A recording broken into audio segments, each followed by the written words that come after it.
everyone. I'm Tracy Ariely, end of life doula and founder of Comforting Closure. Thank you for joining me. We often talk about the importance of preparing for life's transitions, but the financial side of that can feel overwhelming. Today, we're going to discuss how financial planning can be a source of comfort and peace of mind, especially when it's done with empathy. I am honored to have Elliott Appel with us. Elliott is a financial planner who believes that money and compassion can go hand in hand. He started Kindness Financial Planning to help people facing big life changes, whether it's caregiving, widowhood, or serious illness. He brings a unique approach that's not only about numbers, but about caring for people's emotional well being. In this conversation, we'll talk about how planning early can help us as we age, ways to take the stress out of financial decisions, and even how grief can impact our ability to make choices. So grab a cup of tea, get comfortable, and join us for the conversation. Elliott, welcome, and thank you so much for being here. Thanks, Tracy. I'm looking forward to our conversation. Can you start and tell us your inspiration in creating Kindness Financial? Yeah, so I started Kindness Financial Planning about 3 years ago. I'm just coming up on the anniversary here shortly, and I'm excited about that. But, Congrats. just to rewind a little bit, I was working at a larger firm back in Seattle for over a decade, ever since college, and was doing a lot of the planning, the administrative stuff, basically everything that was had to do with the financial practice that I was running within this firm, and was getting quite burned out. I was working 50 to 60-hour weeks quite often. I think that resonates with a lot of people, particularly during the pandemic. And so when my wife graduated from medical school, I figured that would be a good opportunity to start my own practice. So I thought about the types of clients that I really enjoyed working with. And what came to mind were widows and caregivers. I had some experience with my dad caregiving for many, many years. And so Kindness Financial Planning was born and has evolved since then. Financial planning can feel overwhelming. How do you bring empathy into what you do to make clients feel supported and understood? I think it just starts with being quiet and listening, asking good questions. I don't think there's a lot of magic to be had here. It's just showing up, meeting them where they're at, and seeing what they want to talk about, what's top of mind that day, and more longer term, what are they trying to accomplish? And again, just being quiet and seeing what comes about and how they're feeling. Seems like the kind of work that you do is like build relationships with your clients where many financial advisors might not.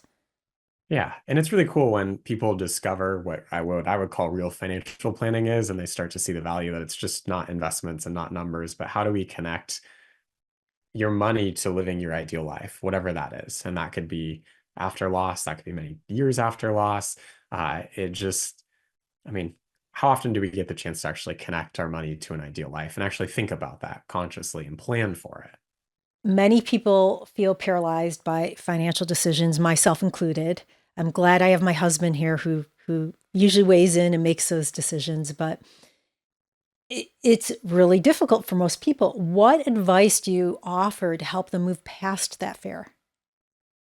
I would say start with just a deep breath and just sort of clear the air. I know that seems silly, but oftentimes when we get paralyzed, we sort of get it up in our chest here, and we're not quite sure what to do, or it's in our head. So taking a deep breath is helpful. Go for a walk, but then from there, just start with the next simplest thing. So whatever you're trying to accomplish, what is the next smallest step that you can take? Because when you think about it all, right, I think it's really challenging to say, how do I get from point A all the way to point Z?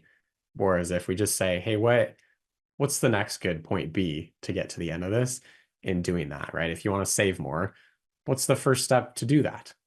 Well, maybe it's just looking at your pay stub to see how much lands in your bank account. That could be a good first step. So I think dissecting it into smaller steps and then working through that process is helpful. When it comes to planning for aging, what things do you advise people to do early, even if they're still healthy and active? Yeah, get your legal documents in place, and we'll talk maybe a little bit more about what that means, but just making sure that the people are actually in your documents. I think a lot of us think, hey, nothing's going to happen to me, or I've got plenty of time, but then things happen, whether that's a disability or that's death, and making sure that you actually have those documents in place. So people can go do the role that you want, but also carry out your wishes. So whether that's an estate plan, a durable power of attorney for finances, making sure those documents are recorded, um, and just making sure things are simplified. I was having a conversation with someone this morning about the important need for simplifying. They were working for their parents to try to make sure everything was buttoned up, and they had, I think, 14 or 15 different accounts everywhere in a lot of different places. And that's, to me, that I know that future, and I know the administrative nightmare if something happens. So just trying to make sure that things are as simple as they possibly can be. And it's interesting because you mentioned before when we started this conversation that so many people, they think the financial planning is it's more than just about investing. And all of us think that the financial planning is about investing and it's really scary, right? Yeah. What else, for people who don't know, can you describe what the financial planning actually is, what it encompasses? I like to think about it as everybody has a slightly different puzzle, and we're just trying to figure out how to put all those pieces together. Tracy, you might have a priority to do XYZ. I don't know, retire at a certain age or travel the world or gift money to family members, whatever that is. Everybody comes up and shows up with different things that they want to do. How do you actually do that? And I think that's the bigger thing, is actually creating more of a long-term plan. Not that everything has to come true, but trying to figure out how to put yourself in a position to do those things. And that encompasses investments, that encompasses insurance, estate planning, tax planning, making sure that everything's working together from a more holistic perspective. So that way, your estate plan is not out here, your insurance is not out there, and nobody knows what's happening together. Are you seeing that there are shifts in priorities from when you started, even working for other people, to today? Yeah, I mean, I think it's hard to ignore the pandemic and COVID and what that did. I think a lot of people are trying to shift and realign of, hey, it was nice working from home. How do I do that more? Or how do I gain some of that time freedom back and not be so beholden to a paycheck or a job? That's the biggest shift that I've seen. Not that everybody's fallen into that, but I think that's a big priority, as well as prioritizing family time. I think the pandemic was a real wake up call for, hey, I don't necessarily need to earn that next $10,000 or $1,000, whatever it is. I'd rather have that time back. As we age, there are different expenses. What are some of those commonly overlooked expenses that people just don't plan for, but should be? The biggest one for me is how and where you're going to age. And what I mean by that is I think a lot of people have a romantic notion to age at home. And for a lot of people, realistically, that's one, not the best place to do it. And two, maybe not financially feasible. I mean, if you look at what full-time care costs around the clock at home, you're talking about $20,000 to $30,000 plus to have someone do that. For a lot of people, that's just out of reach. But you also have the layer of, how do you actually find the right people to provide that care? There aren't as many people in the industry now providing care. Wages are low, people are leaving, and it makes sense.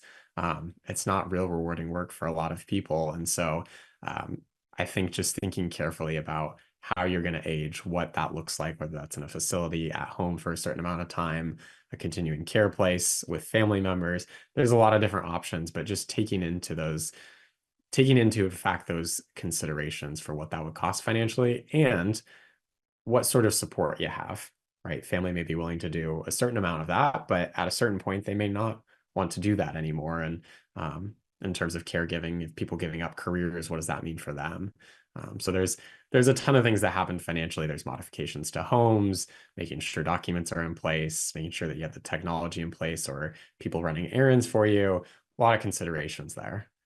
And to put really a number on it, when you said that at home care is 20 to 30,000, what time frame is that monthly? That Is would be it? monthly, yeah. Yeah, If you're yeah, trying to have someone full time at home. Now, obviously, we don't start there, right? It yeah. might be a few $100s a week or something like that if you bring someone in part time. But I think a lot of people don't look ahead and recognize how much they will actually need. And I've seen that firsthand what it can cost. And if you don't have a plan in place and then you're trying to find care at the last minute, it's a recipe for disaster. Yeah, especially with people living longer now and dementia. People do not realize that you might need more than one caregiver 24 hours a day. It is a real expense. I've seen it also. Yeah. For those people who haven't planned for the future, planned much, and they're coming to that point, where do you suggest that they start, even if they feel it's too late to make a difference? Yeah, I don't think it's ever too late. I think that's the first thing that I would say is, and it goes back to the number one thing, get documents in place, because without those, nobody else can help you do those other things. So I think that's really important. And just start now, block time on your calendar and get to creating a plan, whatever it is, whatever the pain point is that you're experiencing or you feel like you haven't done yet, just make a step forward towards that. And then it gets easier. I think people don't realize if you do the one thing, it's like, oh, that wasn't so bad. Maybe I can do this next thing. Then so on until you're already to where you want to be. When you say get documents in order, what do you mean?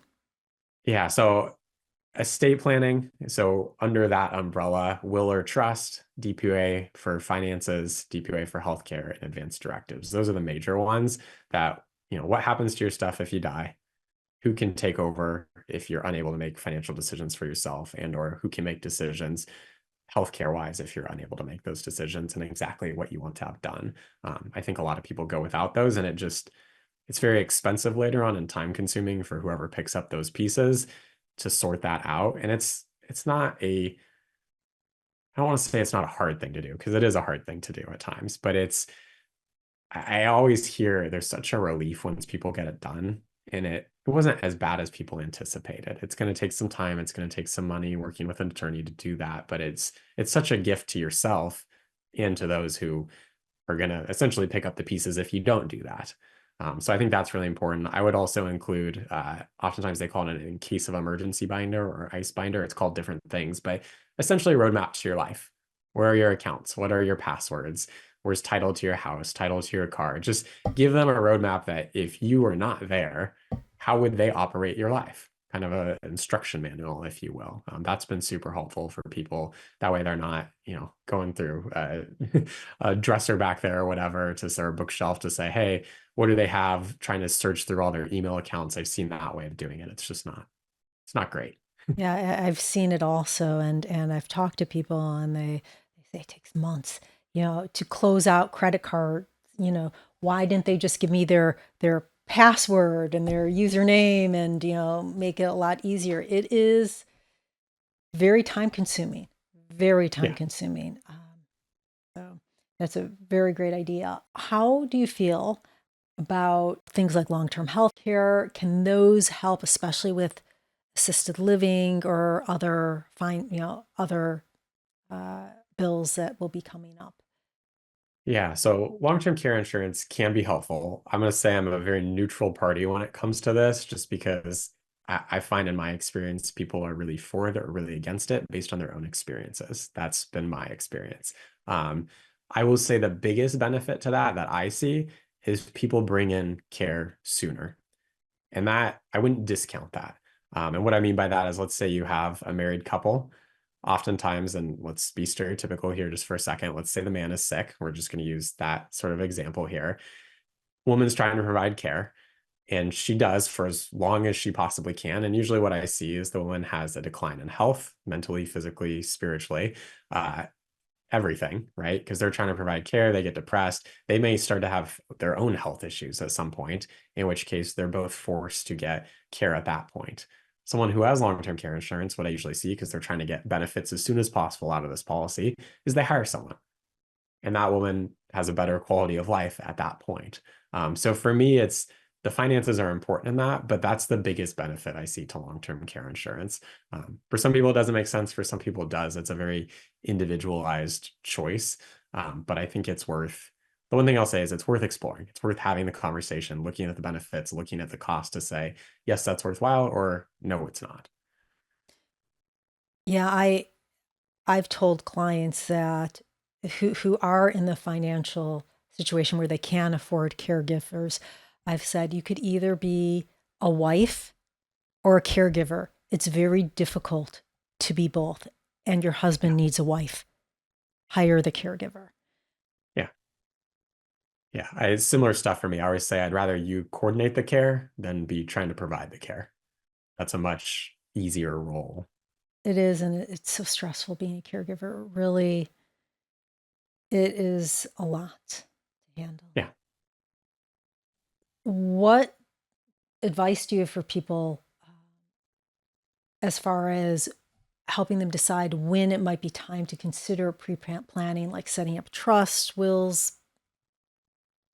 Yesterday is the short answer. Next best time today. That's one of those things where I don't care your age. I mean, I have a full estate plan in place, and I'd say I'm on the younger end of planning. But everybody has a default plan.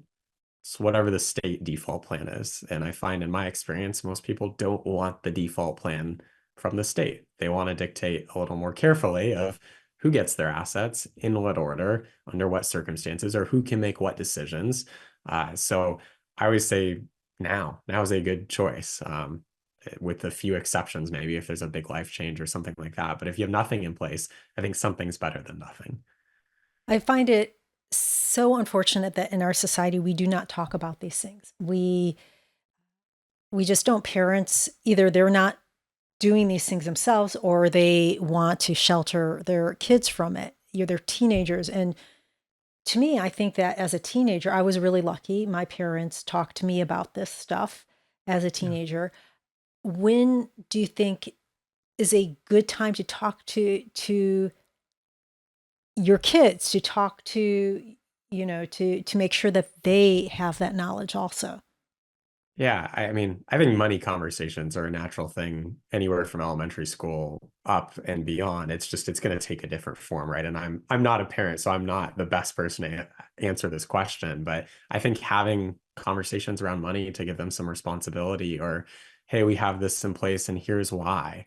And talking about your own experience. And obviously, as they get older, you can share more. But I've worked with folks where kids are in high school and they get brought into a meeting so they can have some familiarity around investments or financial planning or taxes or that sort of thing, just to give them that exposure, get them a book. I think that's a super helpful starting point. And maybe they don't read it today, but maybe it sits on their bookshelf until they have a little curiosity and they dive into it. I think that's helpful because you're right, people don't talk about it. And things like disability insurance, if we're talking about younger folks, or life insurance, super important. I was on Reddit earlier today, and I'm part of the widower community just to see, hey, what conversations are going on. And it's one of those things where, people are talking about losing their spouse at 29, at 24, that sort of thing. And so it's worth having the conversation. You think you always have this time, but you don't. So having something in place is helpful.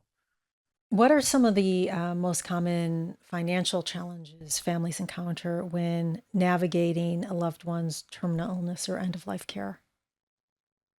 Yeah. So financial challenges only, I think trying to piece together what sort of care they're bringing in. Going back to the idea that I think a lot of people are trying to save as much money as possible, which is natural. But then who fills in those roles and what does that mean for them? So I often see like maybe a daughter, stereotypically, gives up a career at that point to provide care or something like that. And then how long does that go on? And what does that mean for her career going back to work? If you exit the workforce for 2 to 5 years, something like that, it can be extremely challenging to go back into that same field at that same pay.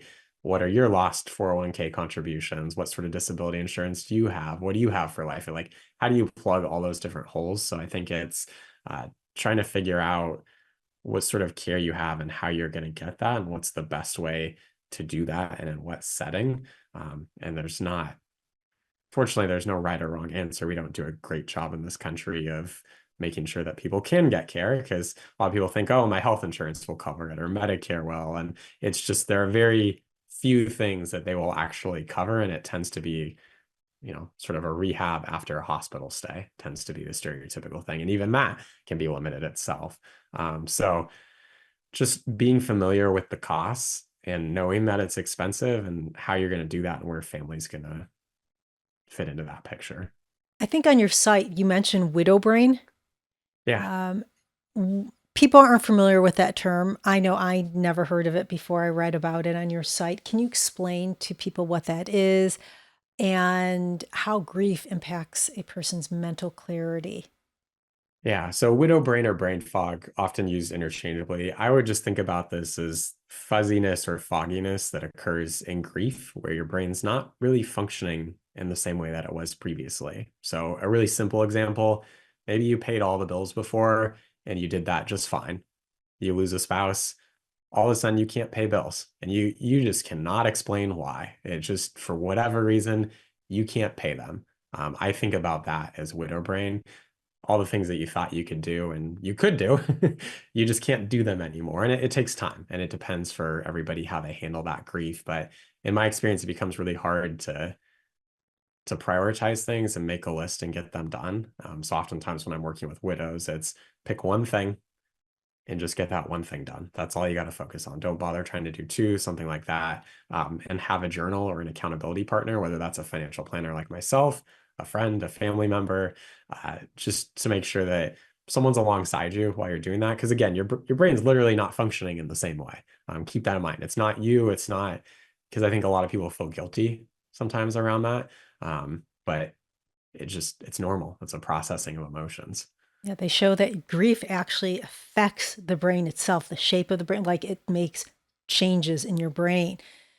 And I know that when I work with widows and widowers, especially if they don't have children that are living with them anymore, that it's exactly what you say. I will go over and we'll do grief work, of course, but then after it's let's open the mail, let's pay the bills. I do a lot of practical work.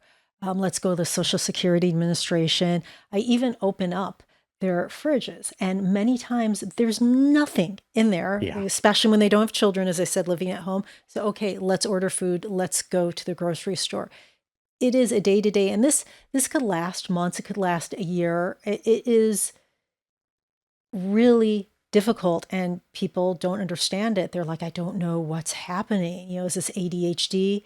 And this is normal. This is really normal. We need to talk about that, and it's okay to Yeah. be that way. I've also seen, we talked about small things like that, and I've experienced all those as well. But also making big decisions. Not that big decisions can't be made after loss. I just want to be clear with that they can. But maybe thinking twice about it or pausing, or if you can delay a decision. I often recommend that first 6 to 12 months, you can delay a decision and it's not really going to impact things too much. That might be for the best because I think when we're in grief, we assume our current circumstances, we just project that in the future. Just as natural human beings, I think we all do that, but particularly in grief.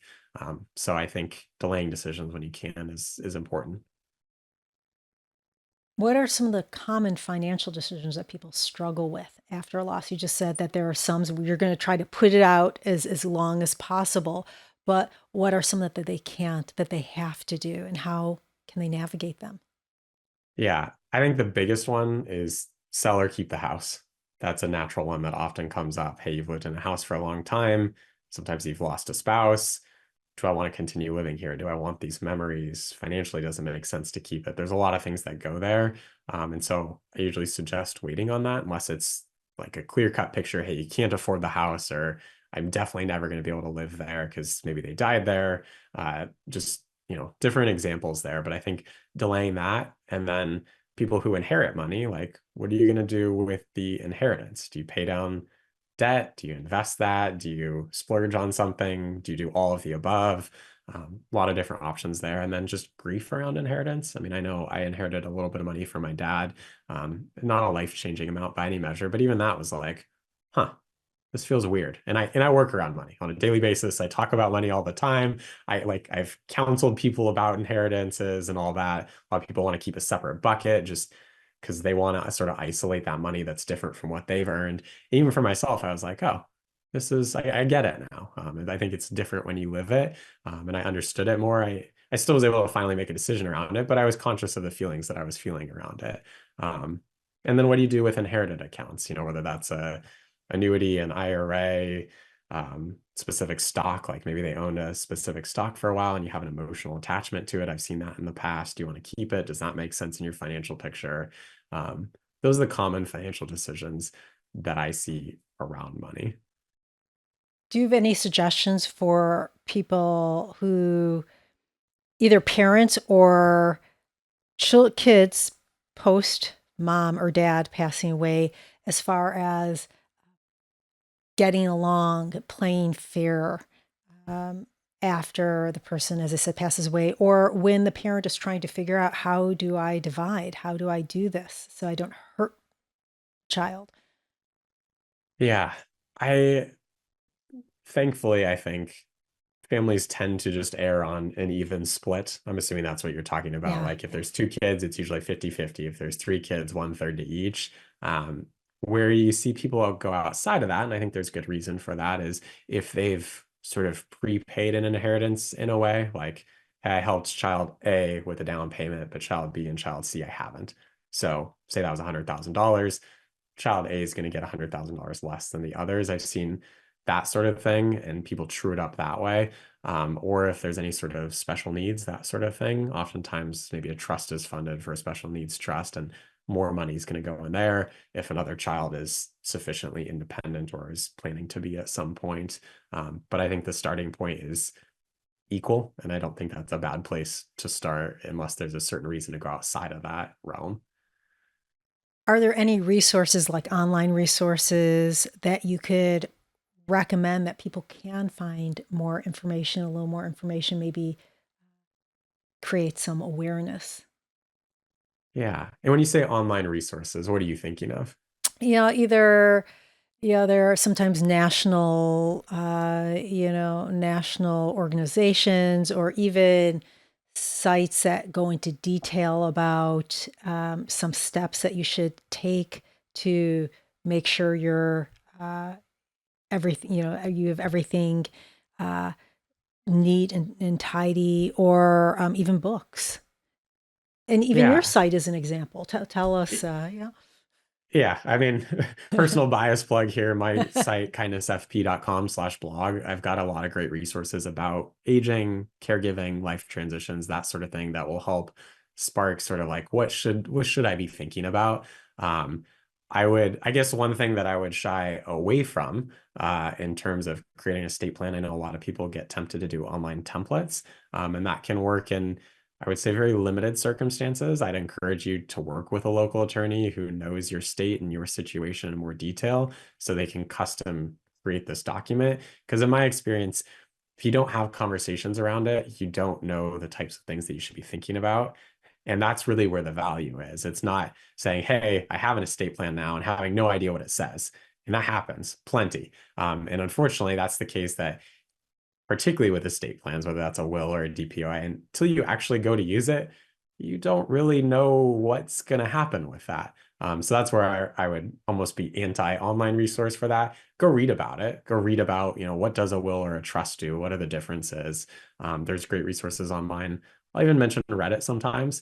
I think not necessarily from learning for people, but learning about what issues come up, whether it's caregiving, finances, that sort of thing, and thinking through your own life of like, oh, that could be something that happens with me, and then go try to figure out how to solve for that. I'll have to think some more, and maybe if you have show notes or something like that, I could plug in some specific websites, but those are the things that come to mind first. so no, don't use ChatGPT to create your will. Is that what you're saying? And I don't even know if ChatGPT can, but yes, I would not do that. I I um I agree with what you say. It's really easy to check off stuff, right? When you're like, I have conversations around advanced directives all the time. Yeah. It's really easy to check off, hey, yes, I want this. But unless you really know what that means, like as an example, CPR for an 80-year-old is much different than for a 40-year-old. So, and people don't realize that. They don't know what it means to them, to their body. Yes. So yeah, I totally agree with you. And especially when you're dealing with the law. Yeah. And I mean, that is a perfect example where the odds of, say, an 80-year-old surviving CPR and what that means for broken ribs and, everything going forward, it just goes to show that, like, take a step back, don't check the box because it's you that it's on the line, but it's also your loved ones. Yeah. And I know a lot of people don't want to be a burden on loved ones later.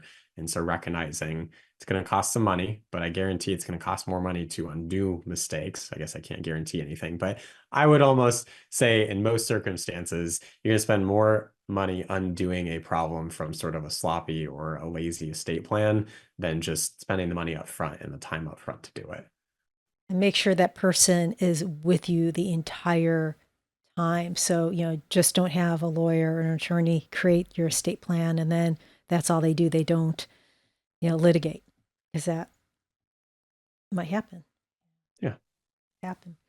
So, any last question? Any myths? Well, second to last. Any myths that you see come up a lot? Any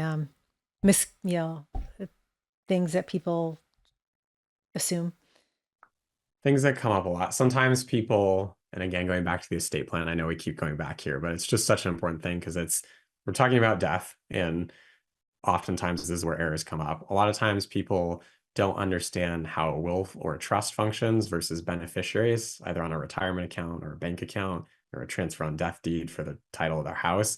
It's really important to know that those are separate things, and an attorney should help explain this to you. But sometimes I see people with good nature just add a beneficiary to an account, but they did all this special planning with their will, and then they just destroyed all that planning.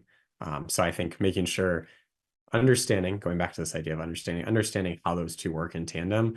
The other thing I see a lot of times as people get older, they might just add a child to a bank account or an investment account or something like that, make it a joint account. And although that's the easy method, it's often not the best method because now you've introduced liability. Like, let's say your child goes through a divorce. That account now may be up for grabs in the court case, if there's a court case or mediation, because it's technically their asset too. You might be making a gift. So there might be gift tax consequences within that. So I think just, again, not going the lazy route or the easy route and making sure, hey, do I really understand what I'm doing? Because it's really easy these days to add someone to an account and it seems like a natural thing. And I run into this quite a bit. It's like, oh, we just added it. It's like, well, I'm not quite sure you quite understood what was happening there. So taking a step back before you take action, I think, is really important. Maybe not a myth, but just Yeah. something that I see commonly go wrong. Other myths,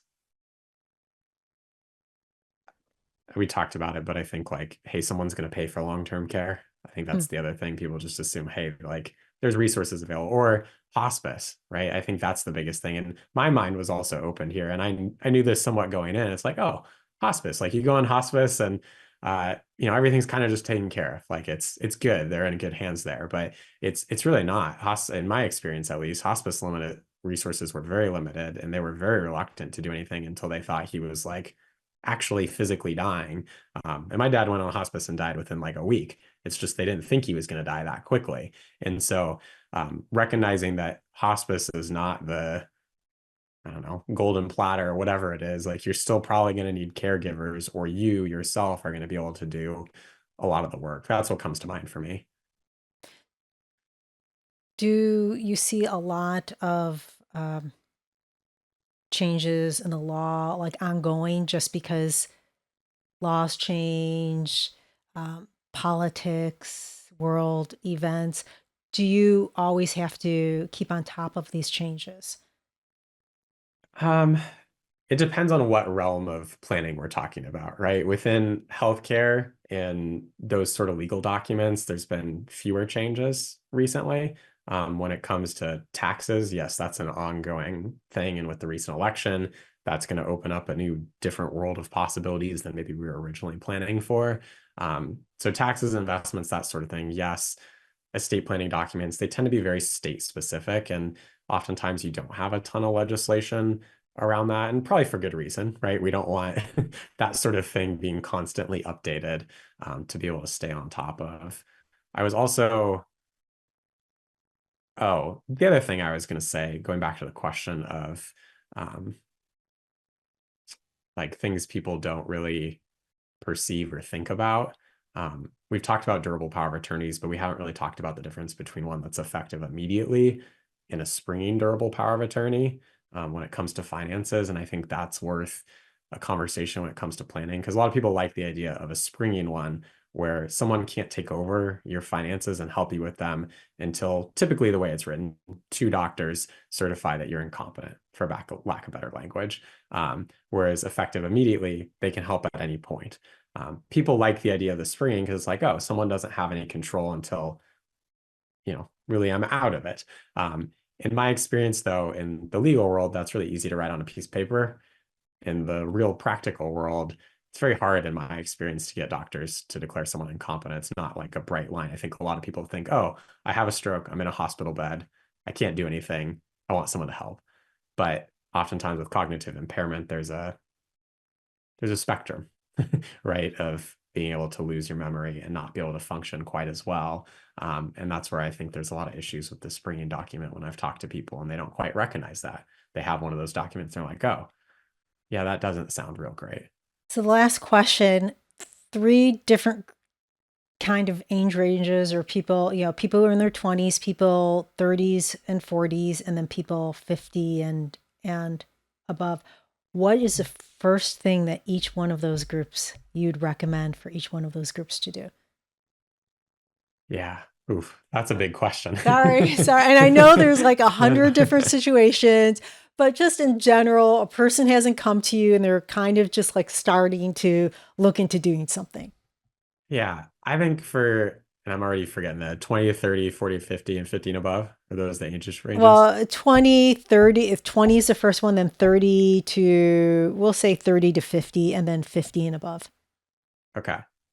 I would say 20. We're going to assume out of college, maybe first job. Yep.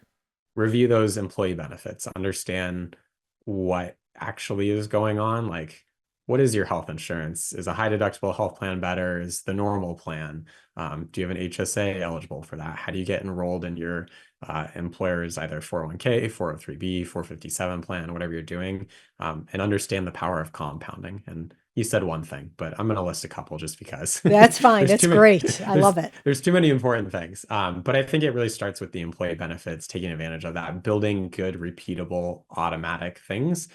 So if it's savings, just making sure like, hey, I have a certain amount going into savings each month, building up that 6-month cash reserve, getting the foundations in place, even if it's small amounts of money, even if we're talking about $5, get that savings automatic. So that's what I would say for 20s, 30 to 50s. Again, I'm going to hammer home the estate plan because at that point, likely you have a partner, you're married, kids, something within there. Someone else is dependent on you. And if you go away, there's going to be problems. Along with that, making sure that you have life and disability insurance buttoned up. And that's important in your 20s too. But just making sure that that is there because no one thinks they're going to disabled. No one thinks that they're going to die in the age range of 30 to 50. But go look at GoFundMe. Happens daily. Making sure that your loved ones are taken care of at that point. And frankly, I'm going to be crude here, but it's irresponsible not to. And then obviously all the 20 stuff I think still applies for that, but that's where I would start there. And then 50s and above, likely you're probably starting to think about retirement. So making sure that you have all the other stuff buttoned up, but maybe how are you going to start spending that time and do you have enough? And what's living situation going to look like later on? Like if you buy a house, is that where I'm going to age? Is that close to grandparents? Is that close to good health care? Is that, all the things that are going on? And you might be weighing taking care of grandparents and your own kids at that point. And how do you manage that and making sure everything's buttoned up? So it's my long-winded way of saying all those things without saying one thing. I appreciate that. Thank you. And thank you so much for being here today and being on the show. Before we go, well, can you share with people how they can learn more about you and how they can connect? And what state are you located in? So people in your state know that they could actually really call you up and hopefully use you. Yeah, so the best way to get in touch is off my website, kindnessfp.com, as in financial planning. And I also have a newsletter. Something will pop up on my website if you do that. But I also think kindnessfp.com/newsletter will take you to that. I do a weekly newsletter of a whole host of things, really whatever's on my mind. Sometimes it's taxes, sometimes it's caregiving, sometimes it's grief, whatever it is. And then I am personally located in Wisconsin, but I work virtually. So I work across the US and have clients almost in every time zone now. So if you want to have a conversation, feel free to reach out. Great. Thank you. Listeners, as we wrap up, I just want to leave you with a little reminder. Planning for the future doesn't have to be scary. Even small steps towards pre planning financially can be a true act of care for ourselves and for the people we love. When we make these choices ahead of time, we're really giving ourselves and our families more time to be present and focus on what matters most. Thank you for joining us. If you've any questions, please comment below or reach out to me directly. And if you found this conversation to be helpful, please like, share, comment, and subscribe. This is Tracy Ariely from Comforting Closure, wishing you peace and comfort in your journey. Until next time, take care.